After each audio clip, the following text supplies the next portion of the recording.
Hello, and welcome to Life with Francy podcast, a place where you will find all types of conversation like mental health, self love, self care, trauma, hobbies, and more. With this podcast, I want to create a place where we support one another in business and personal life. Hope you enjoy this episode. Now, let's get the show started. On today's episode, I have the pleasure to talk to Margaret Agard, and she is a popular podcast guest, award winning author, and keynote speaker. Margaret invites audience to consider if they might be running hard down the wrong path. She shares a simple daily process to get out from under overwhelming busyness and live a life of joy and true purpose by turning their to-do list over to God, higher power, and spirit. So I can't wait. Let's get this Yeah, conversation started. So what is life with Margaret? yeah. So I started doing this when I was in my mid 40s. I only wish I'd started earlier. And at that point in my life, I was working as an executive in the high tech industry, one of the few women. I was a single mom and I have 8 children. I'd like to say I had, but I actually still have 8 children. So yeah. And most were living at home at that point. One was married and one had moved out, but the rest were at home. And so I also decided to go back to school because I was 2 semesters short of my degree. And the high tech industry at that point, kept going public. When you go public, you have to, like, your executives better look like they're worth it. So I just wanted that paper. So anyway, there I am. I'm going to school full time. I have 6 of my 8 children still at home, and I'm the sole financial support. And I'm working, as an executive. Those are not short hours. Let's just put it that way. Lots and lots of time. And at some point, I stepped down from being an executive long enough to finish the degree. I started a consulting business. So now I'm consulting. And once I had the degree, I went back. But I was overwhelmed. I mean, any one of those things could be a full-time job, just being a mom to 6 kids.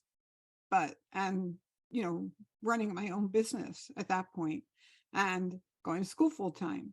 So I knew how to set priorities. I mean, you don't end up an executive unless you know how to set priorities. I knew that whole, here's my list of things that have to get done. Here's what's most important. Here's what I'm going to focus on, like that, right? Here's what can I delegate? And so what can I delegate? The kids did their own laundry. That's what I delegated. Kids are so funny because when they got 12, they had to do their own laundry. This is totally off topic, I know.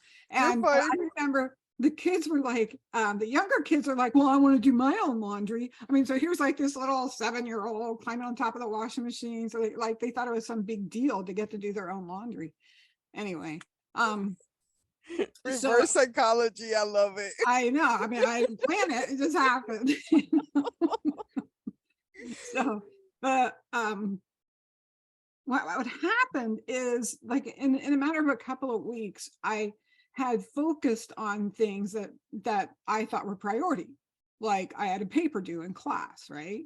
Or a client, I had to get a proposal to a client so that they could actually buy and give me money so I could, feed the kids. And so I focused on those things. And now this was before internet courses. So if a paper was due, you actually had to show up in class and hand it to the professor, right? Or if a test, you had to show up in class and take the test. You didn't go online. And so I showed up in class, and there was a note on the door saying that the professor was sick, and so we wouldn't have to turn in our paper till the next week. And I thought, well, if I'd known that, I wouldn't have spent all those hours doing that. And then just a couple of days later, I go in with this proposal. My chair's making noise, sorry for that, for this client. And the client is like, oh, you know what? We've rethought the whole thing. Here's our new plan. So we need another proposal. Oh, I just spent all that time. And I thought, my gosh, if I just knew the future, I know what I really need to be doing, right? I wouldn't have wasted my time doing something that didn't need to be done. And then I thought, well, I know who does know the future. that would be God, right? And so that's why I started it, because I was just overwhelmed. And I honestly thought, what is most important? What do I need to do? What do I have to do? That was the question I started with. And so I would take my to-do list. I still have to-do lists, but they aren't quite as, and this one's a good one because it looks overwhelming. It's actually something I've been spending like 2 weeks on, just to remind myself, hey, guess what? You got to get the taxes done. It's so funny because people will see that and be like, "What are you talking about?" But like us as creating, because I have like a million journals Yes. and planners and Yes. color codes and Oh everything, my and gosh. everybody Yeah. looks at it and it's like, "Oh, it's so overwhelming." But us, it's like, "Nope, I Oh know my gosh, how exactly can you what." do that? Yes, Right. I So love I'm that. like, oh my gosh, like if you're the type of person who has a to-do list, and if you do something that isn't on it, you write it on it so you can cross it out. Yep, Okay, so that's kind of the person I I love was. it. Not quite now. I still kind of do them, like I said, there's one, but it's been laying there without much changing for a couple of weeks, because I still do this process, which is this. I take it and I sit down with God, and I have learned to hear that still small voice. Some people would call it their gut or their intuition. And Hmm. I just look at it and look at each item, and I have a thought. Yeah, definitely do this. No, no, don't worry about this yet. Don't worry about this yet. Right. So, and then the other thing he'll do is he'll actually might add something to it. Like at one point during my degree, it was get this change your minor. I was like, change my minor with 2 semesters, but I did, and it really made a huge difference in my earning power actually later. Now I Nice. say that, and other often it was things like call someone or stop by and see someone, and those people needed a call or they needed someone to stop in.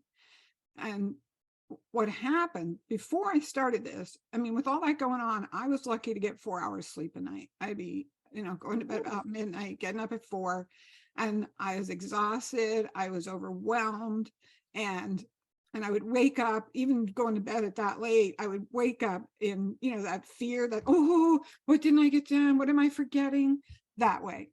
But after I started doing this, it only took a couple of weeks. I was finished every night by 8. If I only focused on what God said to do on the to-do list. And I didn't worry. I didn't wake up worrying, because I was like, oh, God's got it. And I didn't worry about if I was going to be late somewhere, because I thought, well, God knew this was going to happen, so he's going to make it work. And he did. Now, I'm not a person who's habitually late. So if you're one of those people, I'm not saying that. Okay, to you. You should try to figure out how to show up on time. But for me, Oh, I feel attacked. oh, sorry, Francie, not you personally. Okay, so that, yeah, that's funny. Yeah, okay.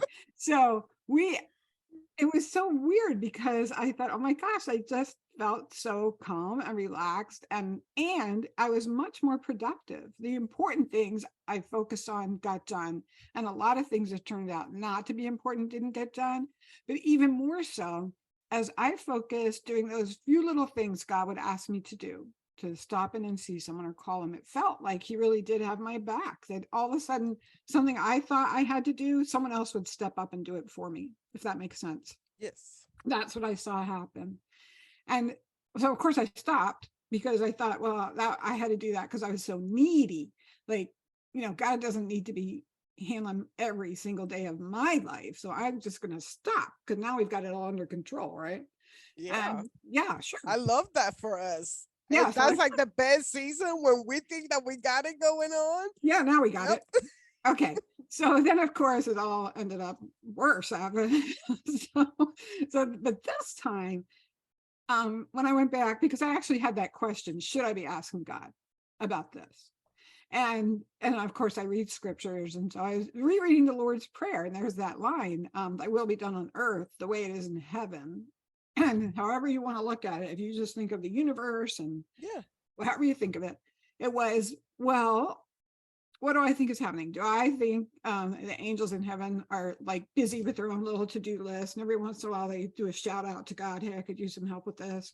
Or do you think they're going to God and saying, hey, I'm really committed to what you're committed to, which is peace on earth and love and people getting along and people living their true purpose. So what do you want me to do to help with that? And so I changed the question from what do I have to do today, God, to what do you want me to do today, God? And that's when my life truly changed. And I just, it was step by step. It took a couple of years. He walked me into being a writer, like this book that this is coming from. I gave my to-do list to God. And so that truly changed the arc of my life. The question, what do you want me to do? What do you And want I me to do? found That is different. I know, I found my true purpose. Because it wasn't step by step. It wasn't like he said, well, let me tell you what your purpose is. You're No, gonna be a yeah, writer and go I on get. podcast. It was like a step by step thing. And I have to say, I had a 20-year plan. I did. They say to do it, right? So I like, 20 yeah, I years? had this 20, of course, this was in my 40s. So I had a 20-year Yeah, plan. yeah. And you know how you break it down now every 5 years, and then now here's a year. And so if I want to get there, what do I have to do? So I had this 20-year plan. Turns out God did too. And his was so much better. Wow. I like to say, and I got the most beautiful life I loved that I never even knew I wanted until I had it. Oh, that's amazing. I love that. Yeah.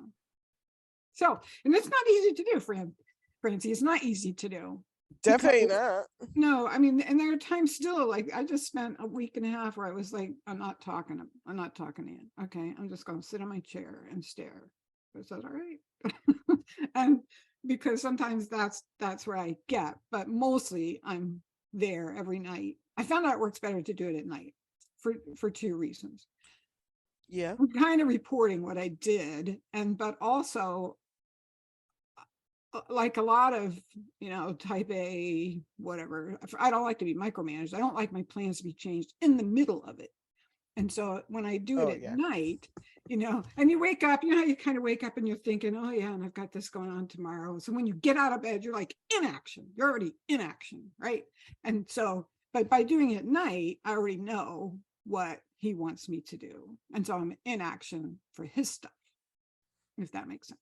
That's And why. I love it because like a lot of people claim of the morning routine and this and that. And I love that for you. If that's what you're into, go for it. I'm not a morning person. Okay. So, and then I work for a corporation. I'm a LA during the day and a podcaster at night. Okay. So I'm already waking up angry that I have to go to a place that I don't want to go.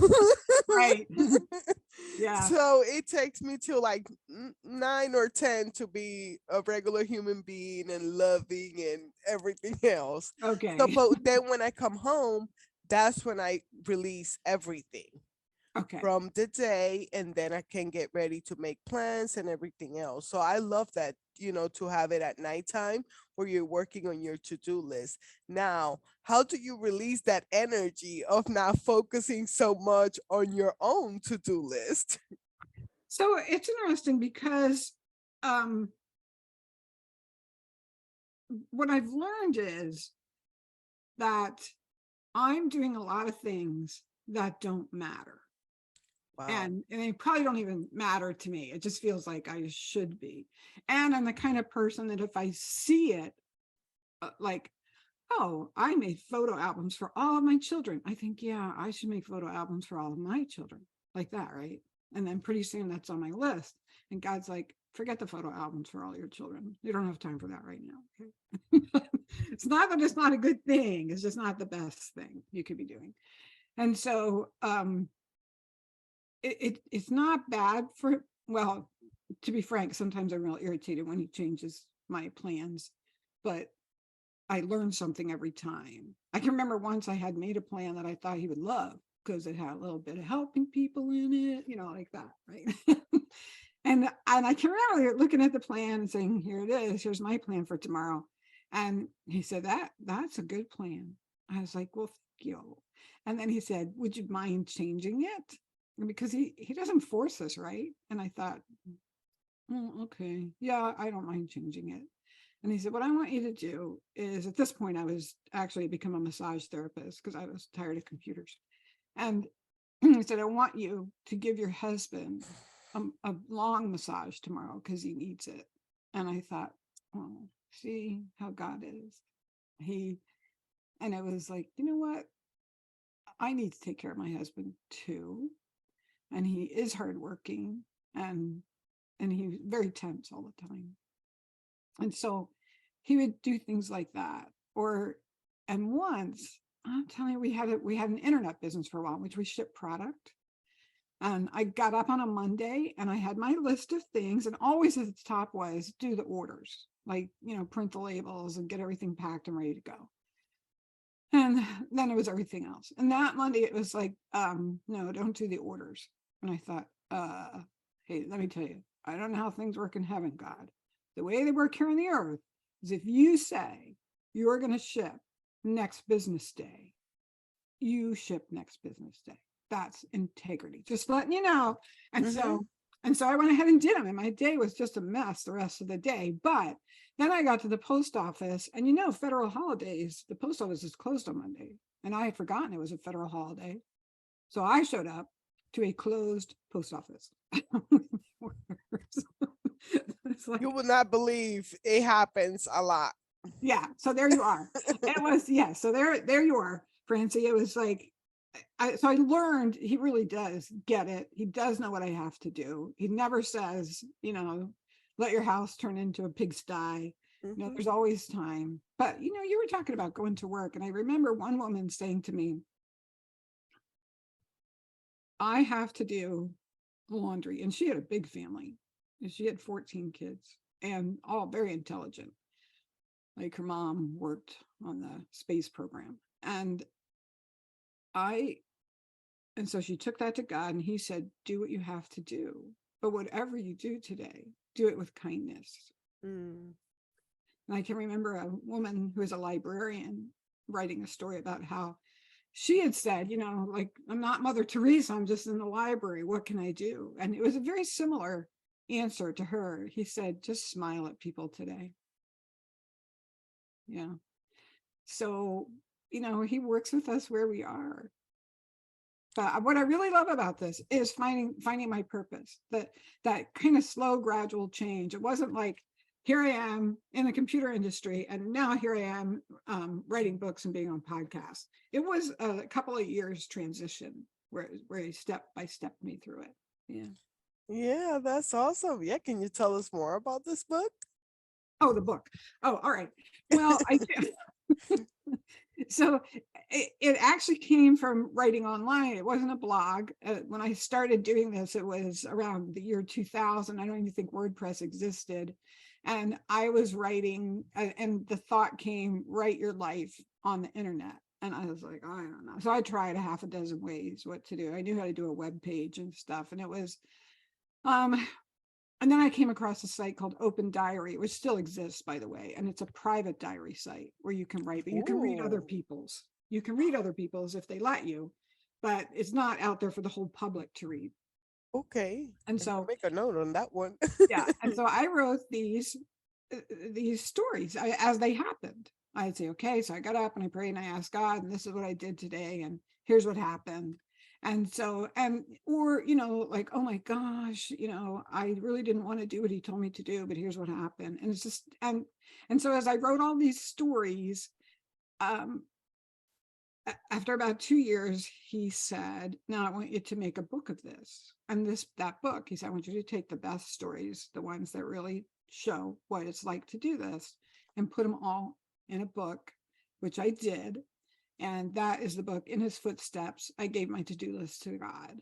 All right. And yeah. And then after that, my husband and I sold, or either gave away or sold most of what we had. We stored a little bit of like his tools because he has so many, and served as missionaries, like in the inner city and up in Alaska in the native villages for a couple of years. And I was sending the family emails, again, filled with these stories.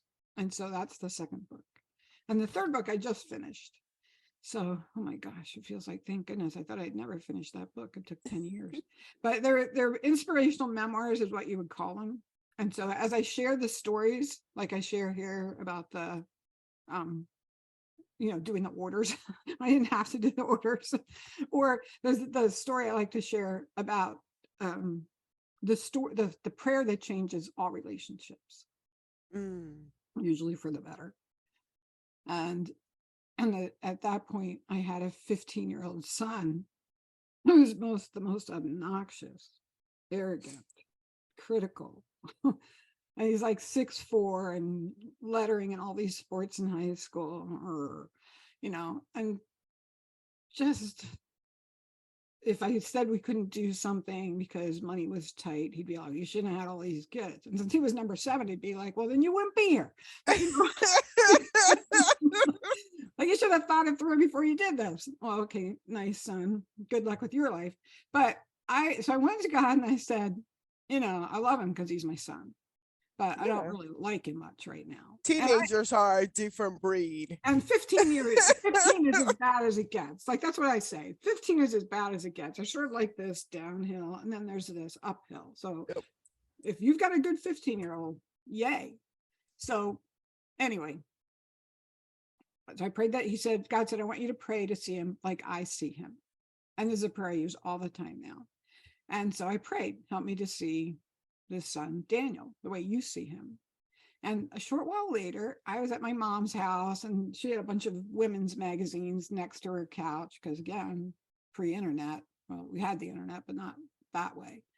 And so I'm flipping through this magazine. I come across this story about a boy who had turned in his favorite coach as having been sexually abusive to him. Mm. And I thought, I'm going to read that because something like that just happened in our school. And the boy had been pilloried, basically. And they're telling the story from his viewpoint, what had happened to him and how depressed he was. He was like suicidal. It was hard for him to go to school with everybody glaring at him because this favorite coach had been accused. And then it said he had next to him on his bedside table a short petition. It only had a few names on it, and his parents had framed it. And the petition said, we believe in you. We believe you. We're here for you. And as I said, and as the minute I read that, I remembered the day my son Daniel, because I realized, this was our town, right? Had gone, and I was letting him out of the car to school, and he had this piece of paper, and he said, I'm going to go to the office first because he needs to get there early so I can get permission to pass this petition around to sign it for people who, believe in this kid, because he didn't like what was happening to him. And then when I came back that afternoon, I said, to pick him up after practice, how did it go? Remember, this is my son who's like letters in sports and is, well known in school. And he was angry. He said, they wouldn't let me because they said this is now a civil suit and a criminal suit, and we're not saying anything about it at the school right now, which makes sense from the school's point of view. So he said, well, I signed it, and I got some of my friends to sign it, and we just gave it to the boy. And so, and the difference it made for that boy, that's what this article was about, talking about what a difference it made. And so as I read that, and I thought, oh, this is who God sees. The type of boy who would notice what was happening and try to do something about it to make it better. Mm. Yeah. And so it has really helped me to pray that prayer in many situations. We pray it in our marriage. Help us to see each other as you do. Help us to love each other as you do. I've done it with business associates who I thought were kind of sleazeballs. And, it just really does change. Did it with my mother, Francie. Mm. Yeah, sometimes it's hard to understand our parents, but it once you see them, like now I'm in a different stage with my mom, and it's like kind of amazing. Like I never thought that we would get here, and it's just, but for a long time I had a hard time seeing her as God sees her. Right. but yeah. Right. And so funny because she was coming to visit me once. She just passed away, by the way. But Mm. she was coming to see me once. And I thought, oh my gosh, I mean, you know how she is. She's going to try to make me better. So I could clean the whole house and she'd be like, you didn't do the kitchen windows. Like, oh, like Oh, that. that's a mom thing. Oh yeah, definitely, definitely, right? And I'm saying that, and God's like, Margaret, when you're standing before me at the judgment bar, because that's how we see it, right? Mhm. I'm not going to ask you how well your mother loved you. I thought, oh, okay, get it. He's probably going to ask how well I loved her. Yeah. It changed how I acted around her during that visit. It was, yeah. Um, my stories in the book too. Alrighty. So, do you have a website or anything or the place for my listeners to find you? So the website is inhisfootsteps.com. And I have the 3 books up there. 2 are available. They're available as ebooks, print books, and audiobooks. And so the links for where you can get any of that are there. And the 3rd book I'm talking about, it also has links to my social media and a little small pop-up in the corner that will say, if you sign up for my newsletter, and I'll let you know when the next book is out. And I send a monthly short newsletter, honestly. I don't spam, first of all, because I don't know how to spam. And second, because I'm old and tired, Francie. So one newsletter is what you're going to get until the book comes out. Sounds good. Well, good luck on your journey, and I love that. I love your message, and I can't wait to hear about the 3rd book. Okay. Thanks, Francie. Well, hope you enjoyed this episode as much as I did. You can find my podcast in all major platforms as well as YouTube channel. You already know, like and subscribe. Hope you have a blessed day.